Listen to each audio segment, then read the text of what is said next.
Hey, you all, and good morning. Carpetbagger here, coming to you live from the West. More specifically, we are here in Seattle, Washington.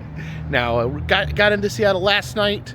We rode the Coast Starlight, the train from Emeryville, California, which is right outside of San Francisco. Took the bus from San Francisco, stayed in San Francisco about a little under a week, and then took the bus over to Emeryville, and then rode through the night, the train, all through the night, and then all yesterday, rode the train up here to Seattle. So very excited to be back in Seattle. Now I figure, what do we do? We were in Seattle. I got about 2.5 days.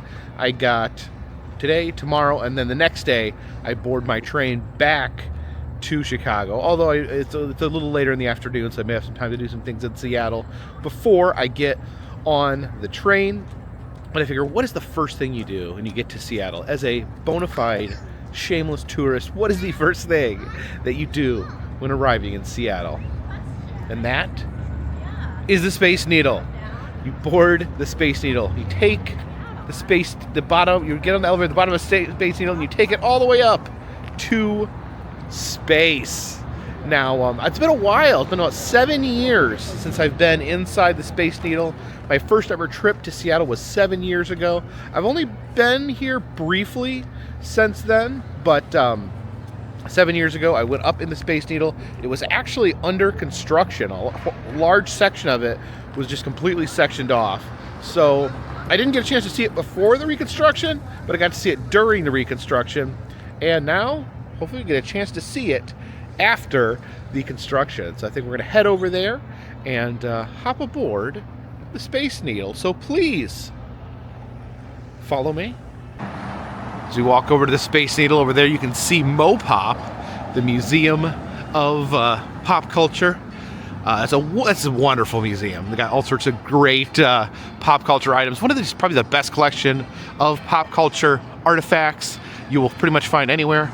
But right now we're going to head over to the Needle. So like most amazing things, the Space Needle came to us via a World's Fair. The 1962 World's Fair here in Seattle gave us the Space Needle. It was built for the fair and now stands here and operates. And this is one of the reasons that I say we need to have another World's Fair here in the United States. There's so many great things. Of course, we got the Sun Sphere in Knoxville as a remnant of the World's Fair. Amazing things have come from the World's Fair. The Ferris wheel was debuted at a World's Fair. The pressed penny debuted at a World's Fair. Anytime you find something awesome and amazing, there's some line to trace it back to the World's Fair. That's kind of like the 6 Degrees of Kevin Bacon. Anytime you find something amazing out there in the United States, you can somehow, within 6 degrees, trace it back to a World's Fair. Okay, it looks like we enter the Needle over in this building, the building directly underneath the Space Needle. But let's head inside. It says they have a 520-degree viewing deck, which I don't know if that's possible. I thought 360 degrees was as much as a viewing deck could be. All right, let's head in. You know what? I can smell it. There is a Mold-A-Rama in this building. I haven't seen it, but I can smell it. Here's some of the history of the creation of the Space Needle. You can see a model of them building the base of the Needle there. This is amazing. Apparently, the Space Needle originally scrawled onto a napkin. It says, businessman Eddie Carlson sketched a shape and wrote Space Needle on it on a napkin. On this napkin right here. That is the original blueprint of the Space Needle. Here, one of those old-time movies where you can watch the Space Needle become erected. Oh, there we go. Slowly, slowly. There it is. Imagine tightening a bolt like this. How big was the wrench? Yeah, pretty big. You wouldn't be able to do that with your hand. Sometimes you got to loosen it a little bit, then you do the rest with your hand. Yeah, we see these models of the Needle as it's being built. Here they have a crane on the top. And there we go. We see all the little people entering at the bottom. And we'll be headed up there. Here's some pictures from the 1962 World's Fair. So they had some other fun stuff. They had some sky buckets that ran in front of the Needle.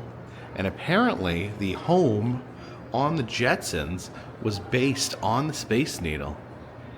Okay, so we got our Spacebook photo taken. We get in line to head up the elevator.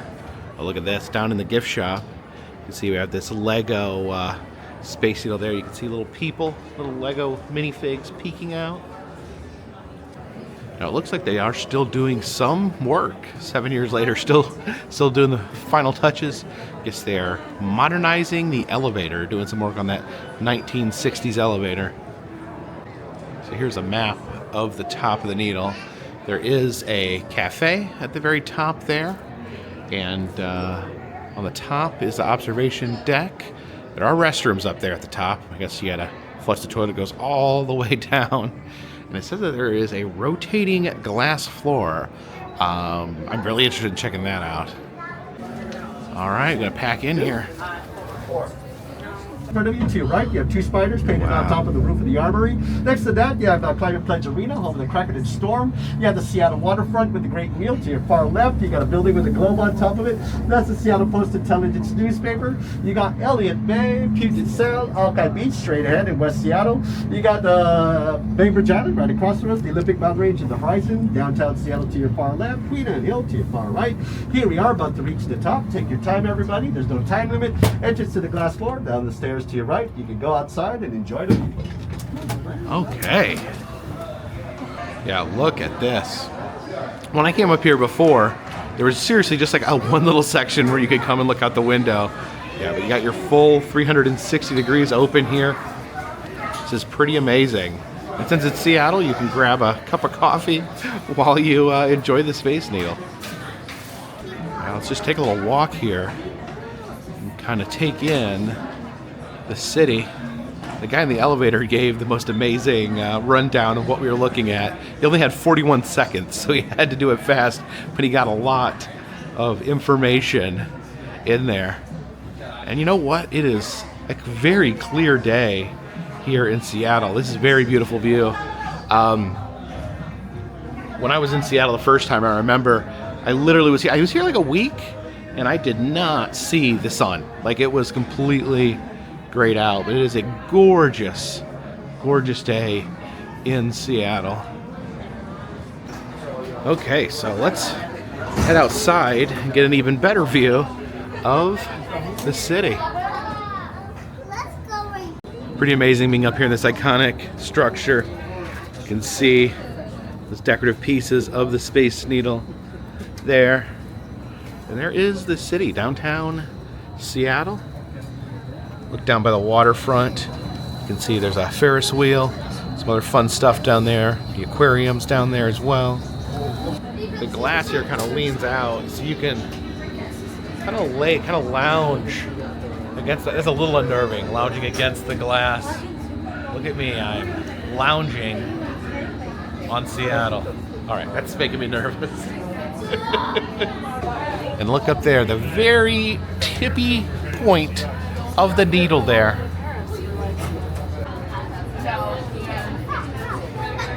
If you look straight down here, you can see MoPop, Museum of Pop Culture. So it's a very interesting lumpy building. Playground down there. You can see people walking in the labyrinth.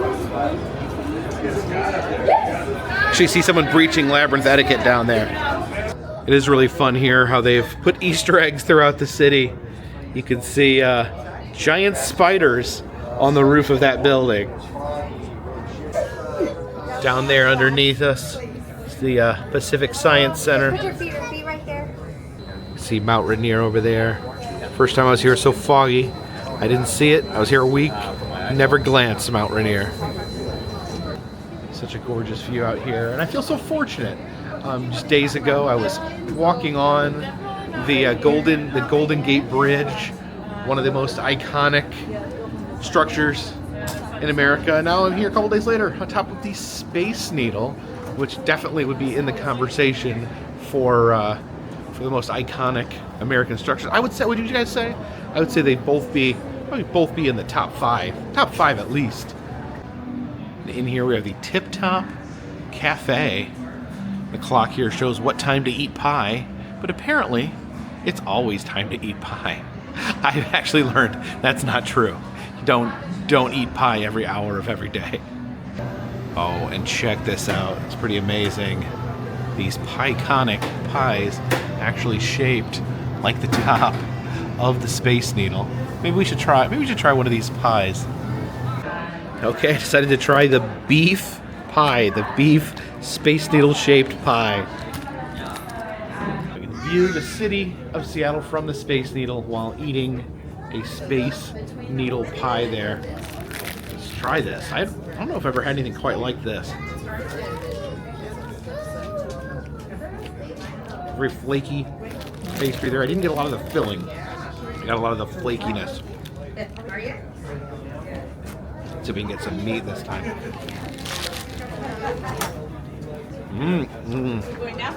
Oh, that is actually, wasn't sure what I'd think of this. It's actually really, really good. You got the flaky pastry. It's soft but flaky, and then it's almost like there's like, tastes like beef stew on the inside. Looks like there's the carrots. Okay, that is a delicious treat up here at the top of the Space Needle. Oh my goodness. I love that. I also got some official Space Needle canned water to help wash down this pie. Space Needle water.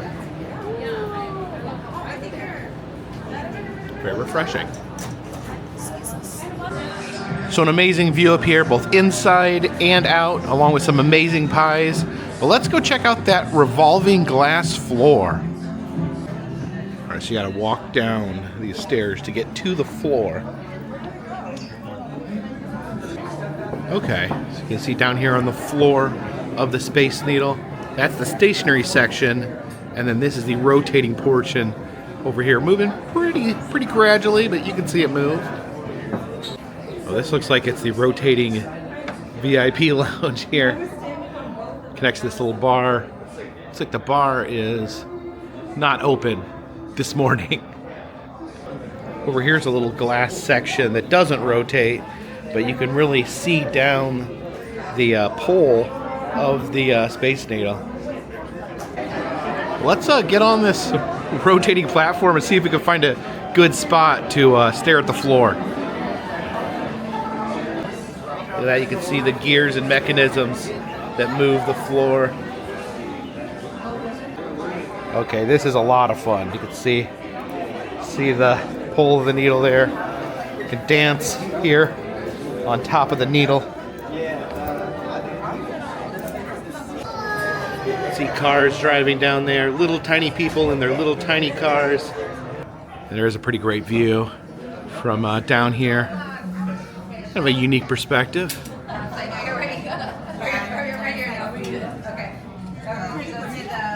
Yeah, you can see the decorative portions there, and down there the little points sticking out.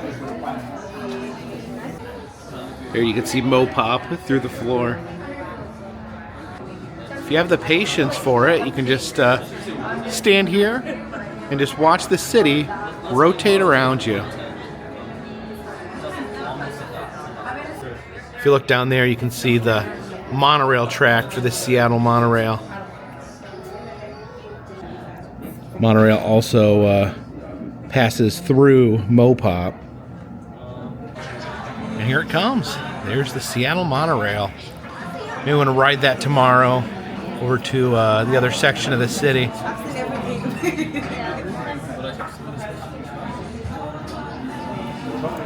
Oh, look at this. You can see the elevator actually coming up underneath our feet. Oh, that's cool. That old school elevator.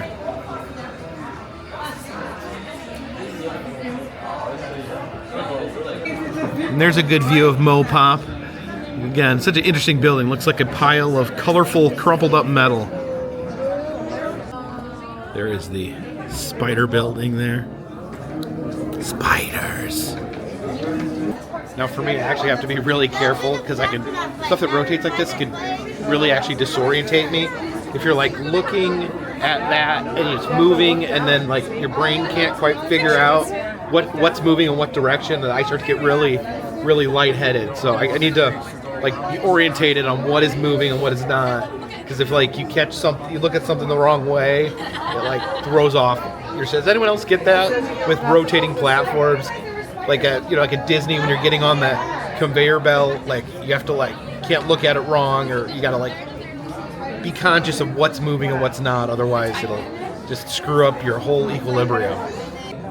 And there's the Pacific Science Center. I think I might head over there after we are done here at the Space Needle. Look out onto Puget Sound. If you can see the two stadiums there. I remember seeing those when we pulled into town last night. That's where King Street Station is, where I got off the train.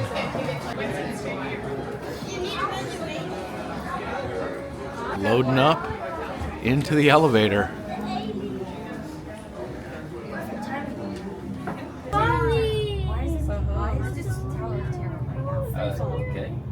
Remember how many minutes it takes to go from the top to the bottom? And now we exit through the gift shop. You can see the towering Lego Space Needle there.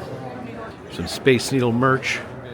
Let's see the Space Needle with Mount Rainier.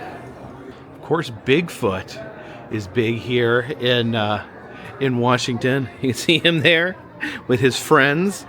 Got the Washington salmon there, all gathered around the Space Needle. I really do like their unique interpretation of the Sasquatch. And one day I'm going to start collecting these mini building blocks. These you find at tourist attractions. Not today though.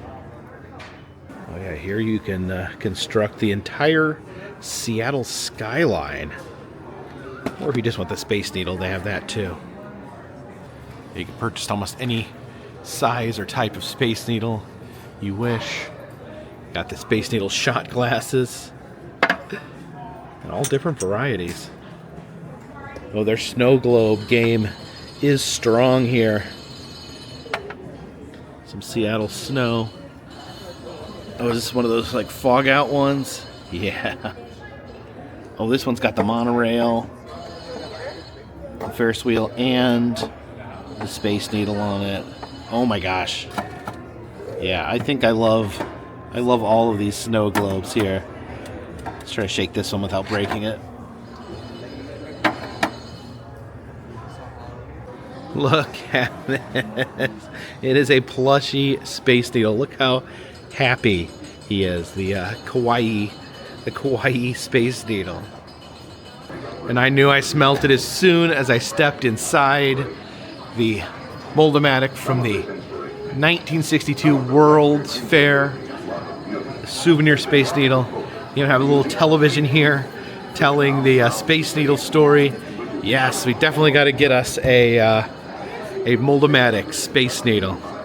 Credit card machine's not currently working, so we'll put in an old-fashioned $5 bill. Let's go.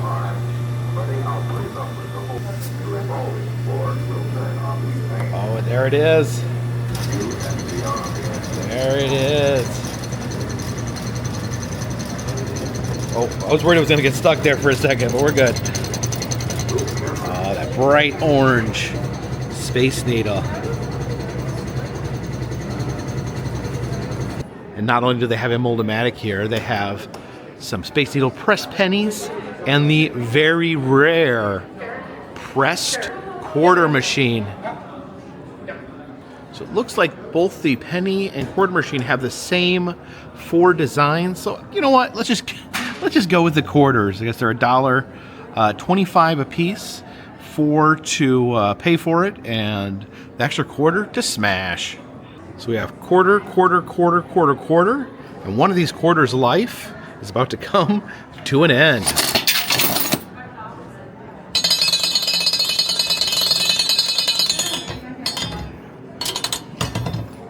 Oh, the quarters are harder to crush.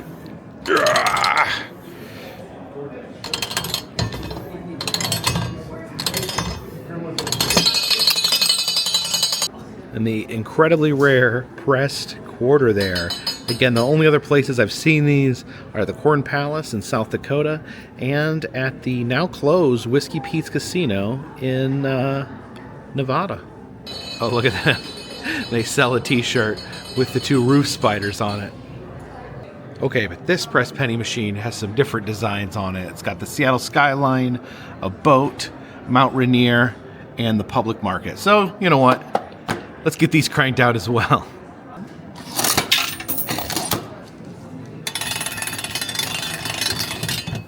There's a kiosk here for photos. Now, when they first came in, they took my photo. So let's scan our ticket and see. Oh, okay. You can choose your background.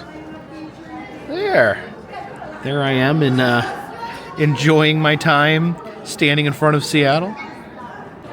Because of its space-age look and the fact that it has the word space in the name, here are some space-related items. The UFOs there, the ray gun. You have some cool space robots here. There's a space robot lunchbox. Here are some Seattle mascots. I guess that is the Seahawk. I think that makes sense. Oh, what's this guy? His name's Buddy. Hey, Buddy. What are you? You're just a buddy. He looks kind of like a troll, I think. Is their mascot a troll? And is the Supersonics, is their mascot a Sasquatch? Because that's pretty amazing. Squatch. And then, don't know who this guy is, but he's definitely a mascot. Ooh, I think I really like this shirt here. May have to purchase this one. This is a decanter. You can fill it with liquor or some other unidentifiable yellow substance. Up there are some Space Needle pajamas. Your child can dress like the Space Needle as he goes to bed. And then this is pretty cool here. The Weedle on the Needle. The Weedle is a character here in Seattle that lives on top of the Space Needle. And when you see the red glow of the Space Needle at night, that's the Weedle's nose. Look at that. You even have a little plushed Weedle there. Weedle on the Needle.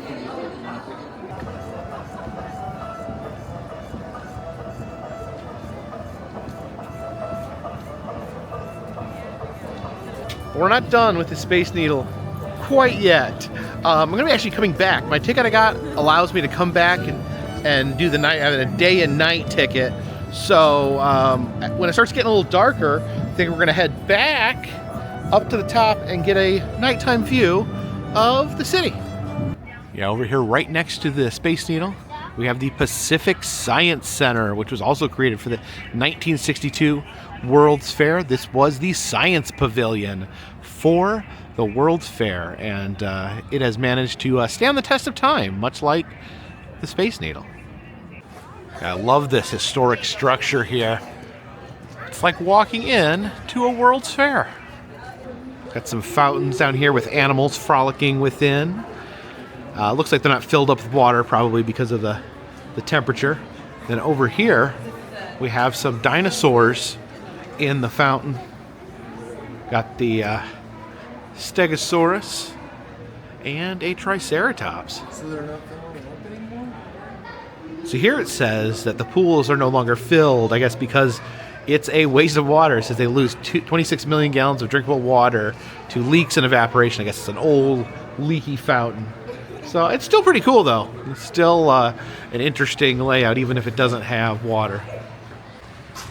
That looks like we start our journey in here.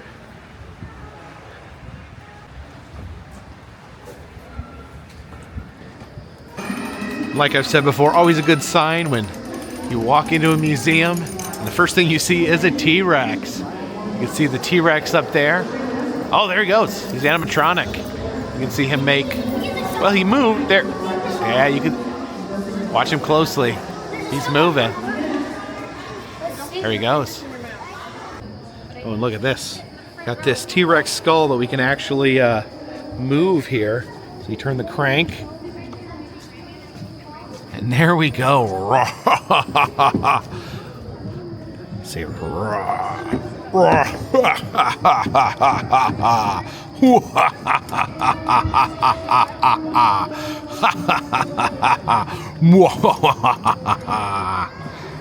They have a human skull in here just to show you how easy it would be to crunch a human skull. And look at this, already with the pressed pennies. Well, I guess we got to get ourselves a T-Rex pressed penny here. This machine doesn't take pennies or quarters. You just put the dollar in.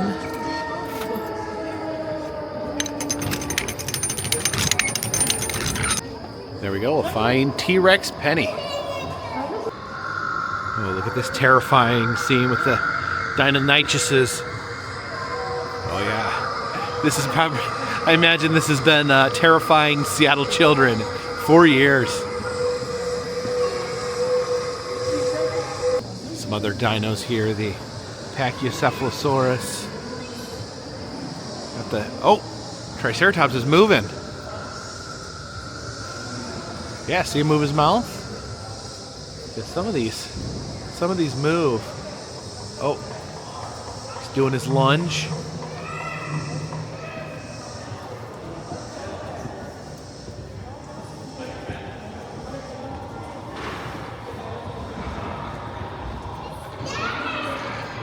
How are you doing, Paracephalosaurus? Having a good day, buddy?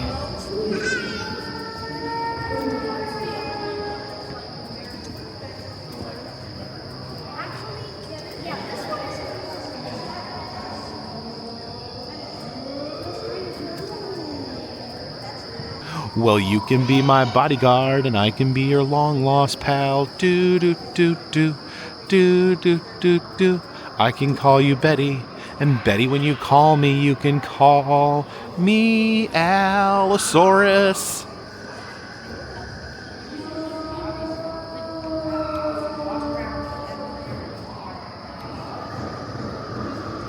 On second look, I think that pressed penny I got was not a T-Rex. I think it was an Allosaurus, which is fine by me.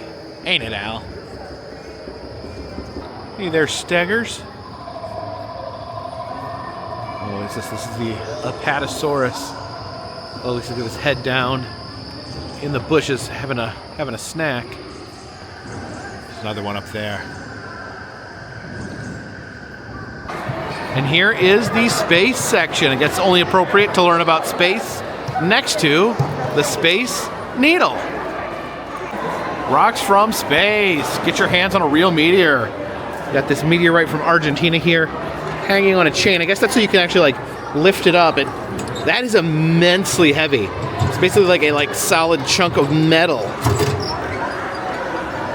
This is the solar system scale. Let's step right up onto the scale and see how much we weigh here on Earth compared to other planets, because the gravity is all different. On Earth, it says I'm 239. Ooh, that's a little higher than I was thinking. I wonder how accurate this is. And but on Jupiter, I would weigh an immense 566 pounds. On Venus, only 90 pounds. And only 15 pounds on Pluto. You could put me in your backpack. This is one of those mind-blowing things that gives you an existential crisis about the universe. So this is the sun, and this shows how many Jupiters would fit in the sun. We're not done yet. That's how many Earths would fit in one Jupiter, so you can only imagine how many Earths would fit in one sun. So replica of the solar system, a scale replica. You can actually like spin the planets there. There's Earth. Eee! Oh man, Jupiter's got a good spin going there, as does Saturn.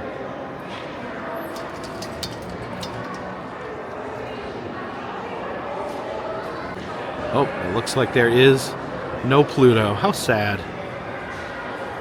Under this whale skeleton, we have this art sculpture called Between Baleen, made entirely out of recycled ocean plastics. It looks like we are permitted to enter the sculpture here.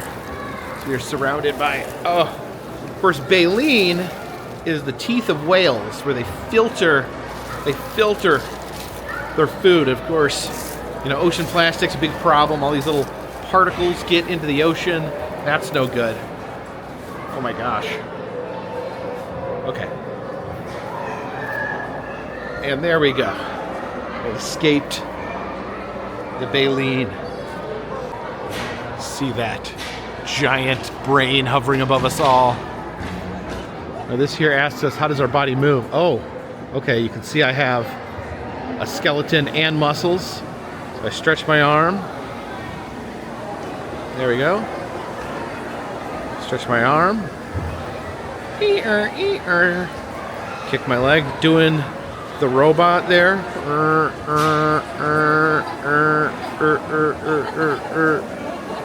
Very spooky. Here we have the brain body feedback cycle. I guess you pedal the bike in this very muscular two-person. Oh, looks like they're disintegrating. Here, let's see if we can turn the crank there. Oh, there we go. It's alive. It's alive. There we go. There we go. Flail, my friend. Flail.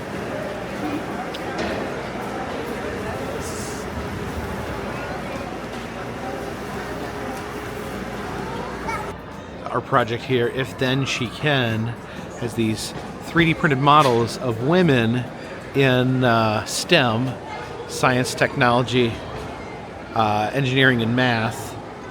And I actually remember seeing this. I don't know if these are the same figures, but I saw this same exhibit in Washington, D.C. near the Smithsonian.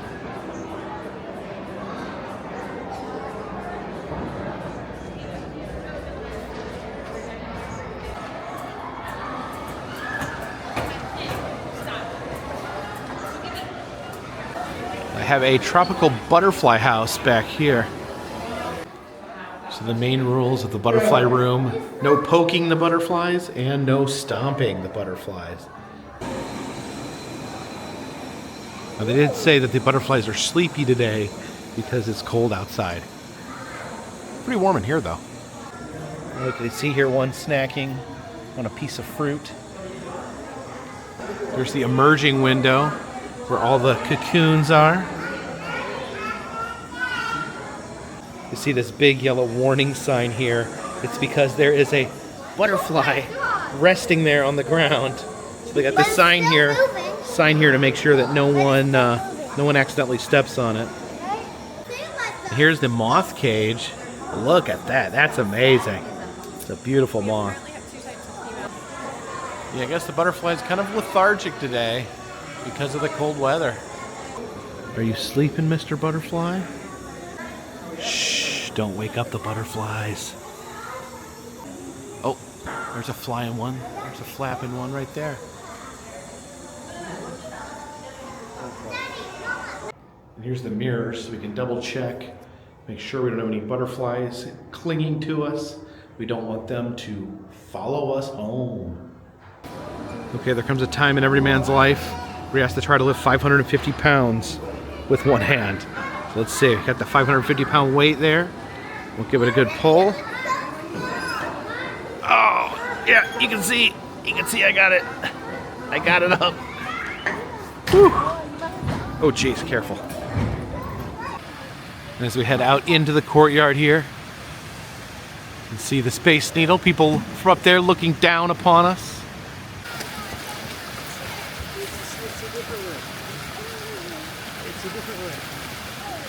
Check out this, we have this foot-powered water wheel here.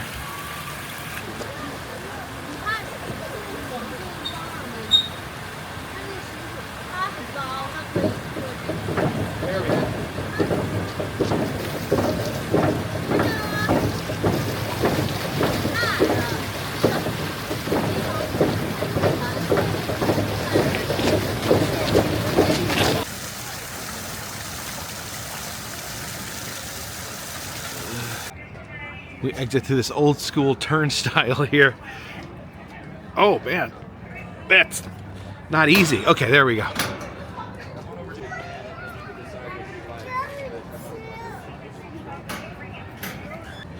I think we're gonna head over to MoPop, aka the Museum of Pop Culture. Yeah, look at this building. Looks like no other building I've ever seen.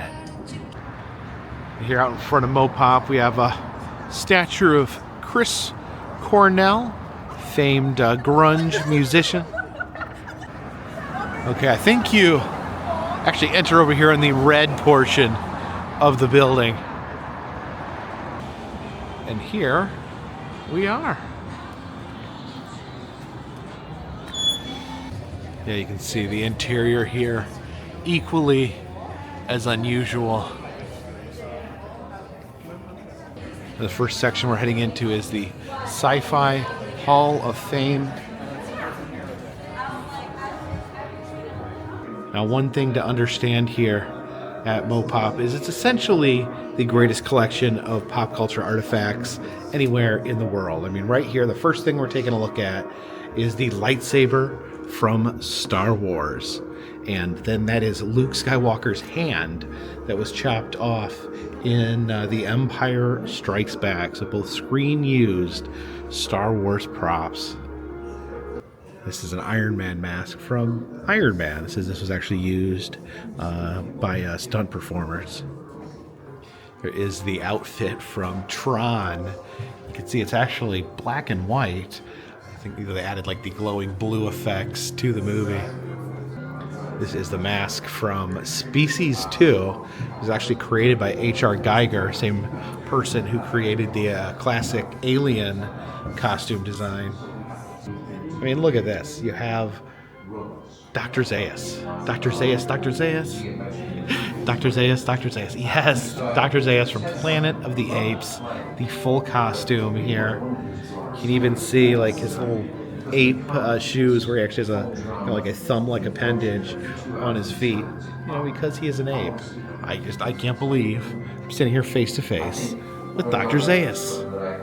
This is Teddy from the film AI, which that's one I may want to go back and watch. It's been like probably like 20 years since I've watched that movie, and it was kind of didn't know what to make of it at the time. Kind of a unusual story, but I think that may be one that's worth to go back and check out again.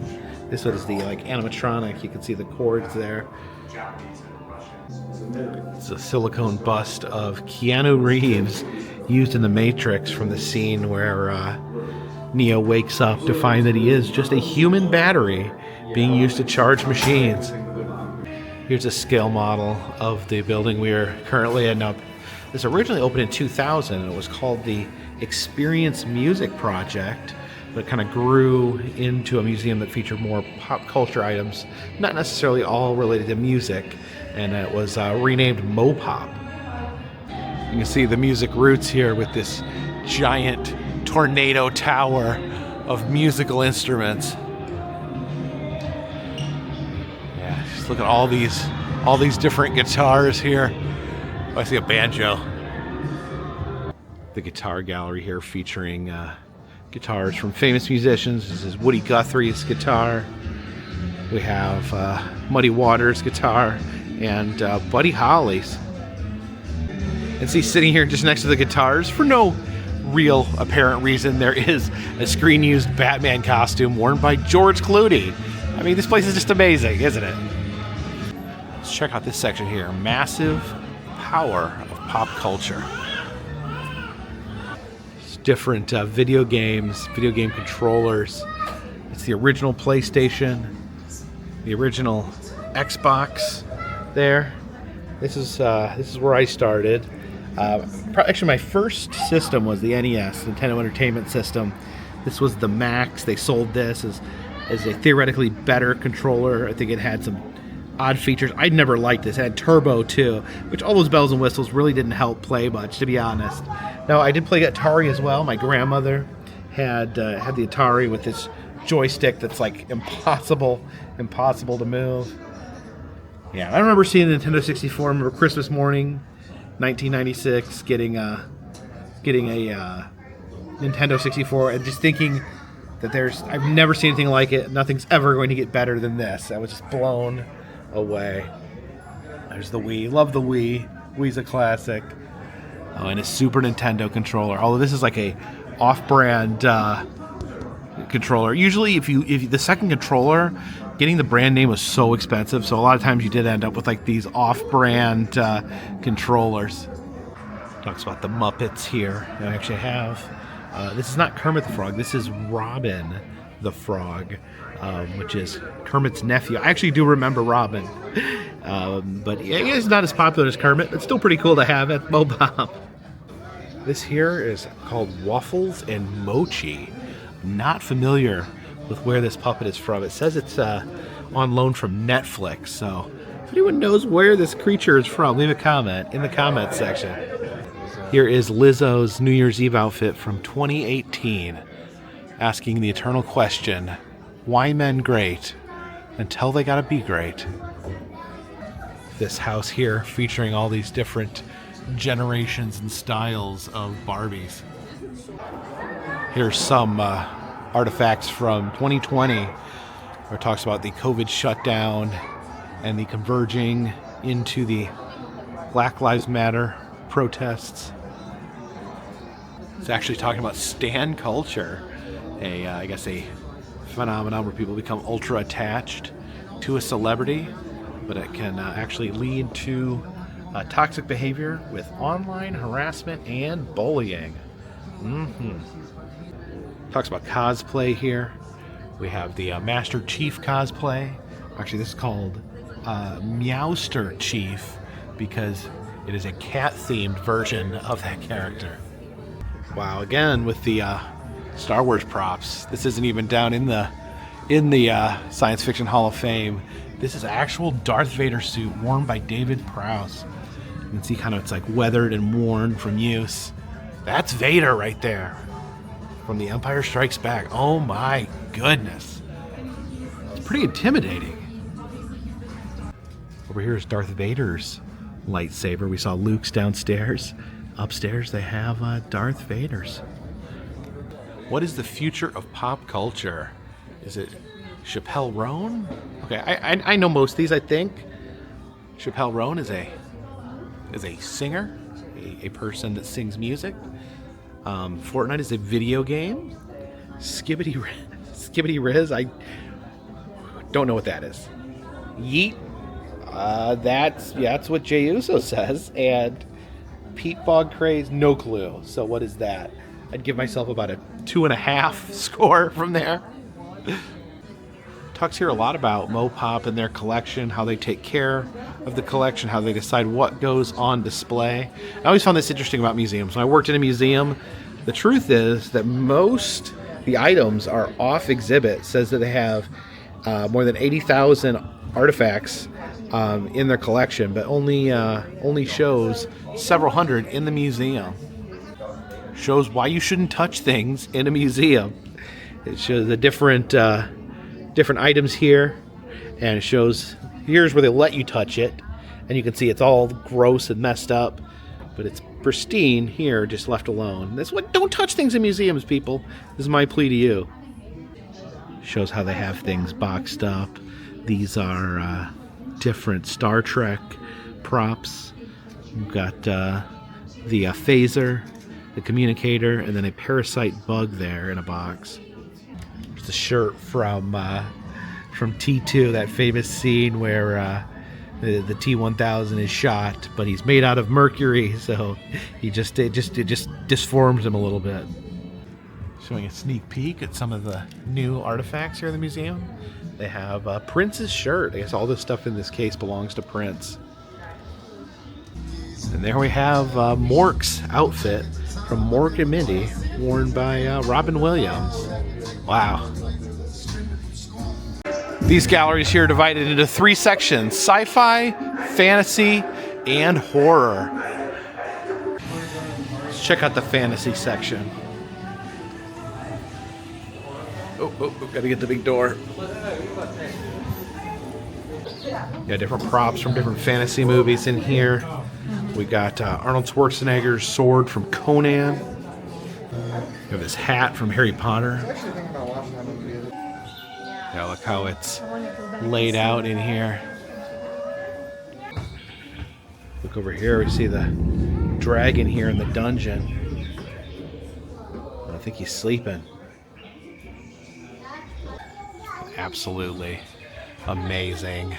Been watching a lot of Wizard of Oz stuff recently after Wicked came out. Just kind of been binging Oz-related content. It's just amazing. Seeing the Winky Guard here. And this is an actual Coward the Lion costume worn by Burt Lore in the original film. It's actually made out of real lion hide. So basically he's wearing a real lion. In this jar here we have Harry Potter's glasses. These are actually the glasses worn by Daniel Radcliffe. Some more Harry Potter items here. And this is interesting. It does put a note here about MoPop. We're in solidarity with the transgender, non-binary, and gender non-conforming communities. Talks about the J.K. Rowling's controversy and says that, you know, they still choose to display this stuff because of how important it is to pop culture. Here is Pluffum from the Dark Crystal. That is so adorable. Little animatronic there. I love everything about the way that Dark Crystal is designed, the figures, the characters, the creatures. Just for some reason I've tried to watch it several times, never been able to quite get into it. Maybe I'll give it another try. It's another character here from the Dark Crystal.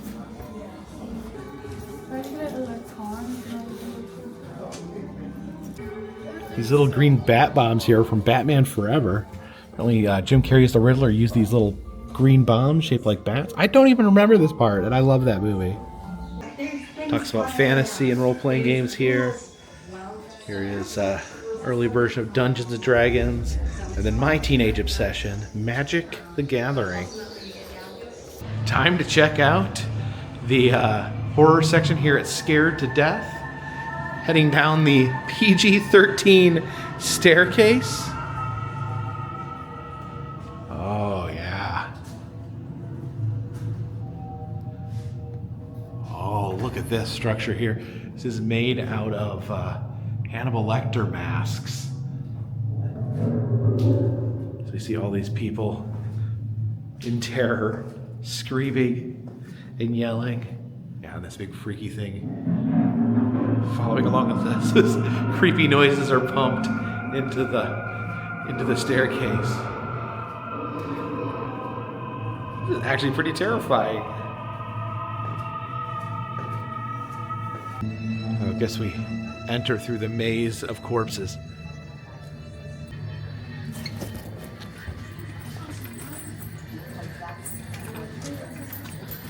Oh my gosh. Here's Michael Myers from Halloween H2O. Now his mask looks different. He has like the most like iconic look, but for some reason in every movie his mask and hair look completely different.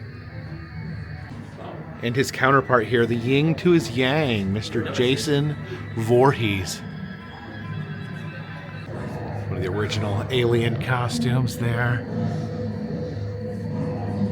And probably just one of the most insane things that they have here. This is the switchboard from the original Frankenstein movie. Like Boris Karloff, the original Frankenstein movie. It's all levers that Dr. Frankenstein would flip in order to bring Frankenstein to life. It's one of the zombie outfits from Thriller. There's a critter from Critters, and this says it's from Goosebumps, this weird lizard face. Yeah, they definitely added some new stuff since the last time I've been here. Here's some of the masks from The Black Phone. Some stop-motion puppets from Wendell and Wild. I have not seen that one. There's that weird ball from the movie Phantasm. Man, that's a weird movie. You've got the axe from The Shining. There's just so many iconic items under one roof here. You got the some props here from the Blair Witch Project, one of the crosses, and one of the video cameras used.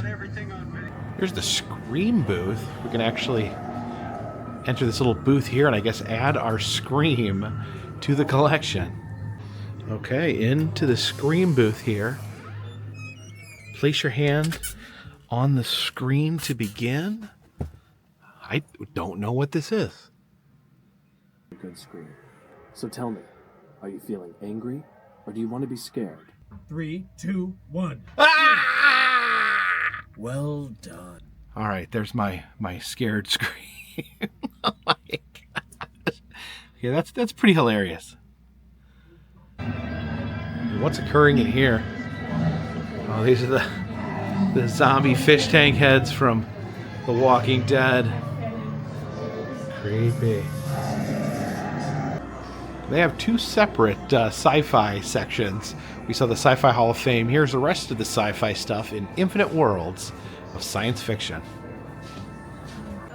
So much great stuff in here. Some stuff from Terminator.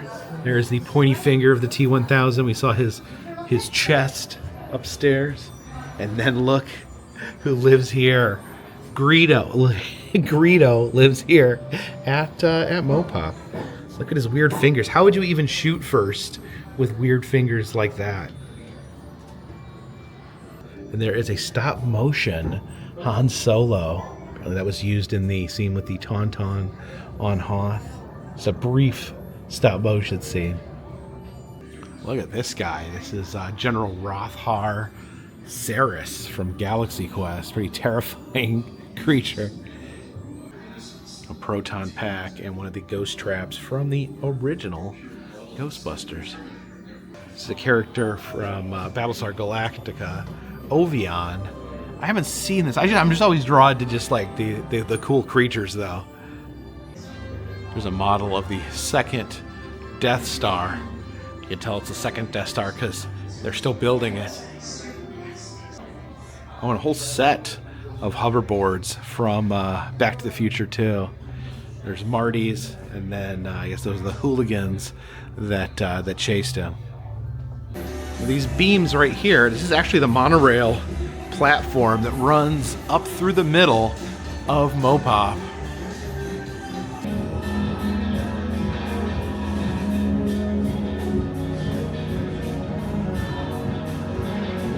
This section here is called the Sky Church, where they play different music videos in this big room.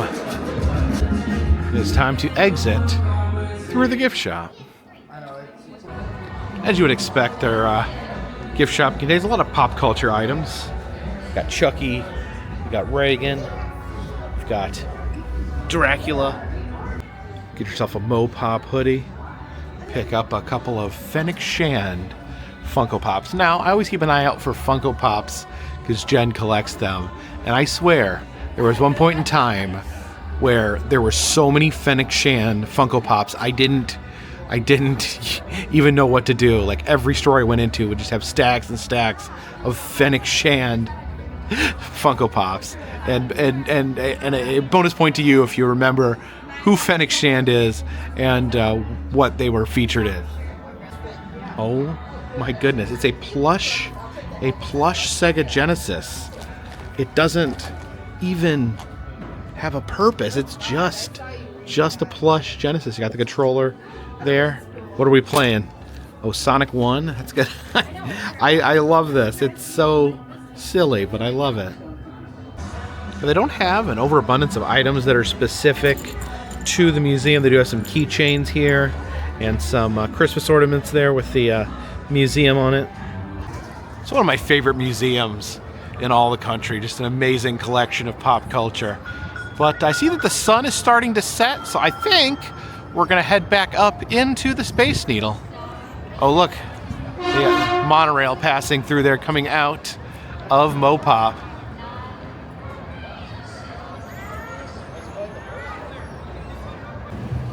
Let's go watch the sun set over Seattle.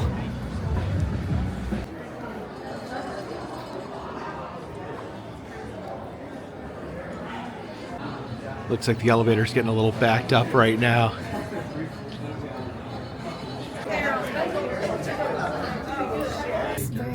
Mother 在拍照 ，Father 在左边。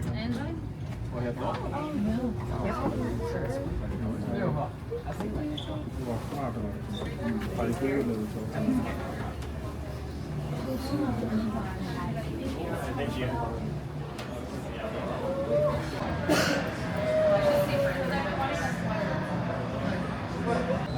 Everyone gathered over here to get their good sunset pictures.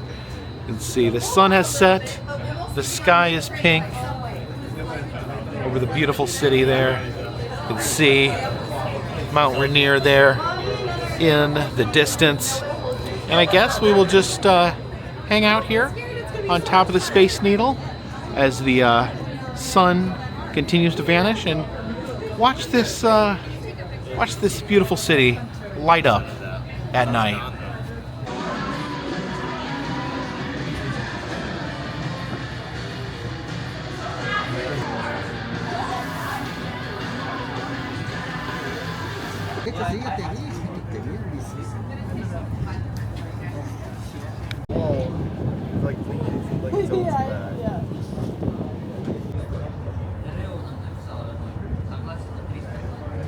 And down here in the rotating area, it looks like the little bar here is actually open now.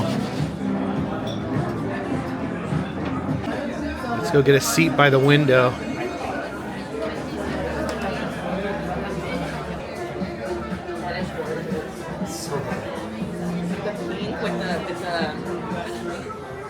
Yeah, the view here from the rotating lounge, absolutely unbelievable. You can just sit back, relax, and watch the whole city as you sit and spin.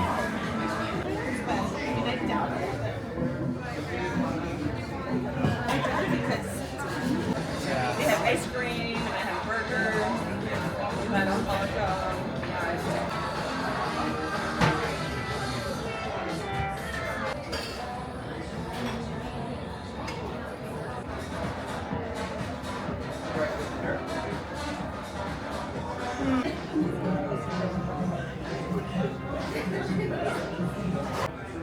And I do believe we have successfully completed our rotation. I've probably said it a million times today, but this is an absolutely gorgeous view. One of the most amazing views of a city that I think you can get almost anywhere. Wow.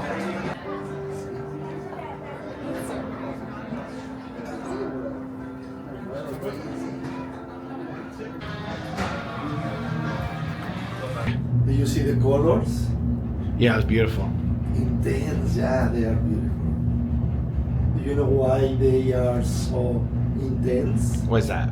Pollution. Pollution? Oh no! It is the California's fire. Oh, okay, so the fires make the sunset? Yeah, they make all the air is coming for this ice. Ah. And when there is the pollution, you can see the sunset colors stronger. Yeah. I didn't know that. Well, thank you. I did end up picking up a t-shirt and a snow globe for the collection. And I have a lot of good stuff here. Different versions of the Space Needle. I noticed these over here. These are Space Needle pens. Take that out and write with it and then put it back in the tower. Oh, what a city. Oh, what a needle. So a wonderful day here in Seattle. Spending the whole day here in this vicinity of the Space Needle. Basically spending the day, essentially spending the day at the 1962 World's Fair here in Seattle. Yeah, a lot of great attractions. You got MoPop right there.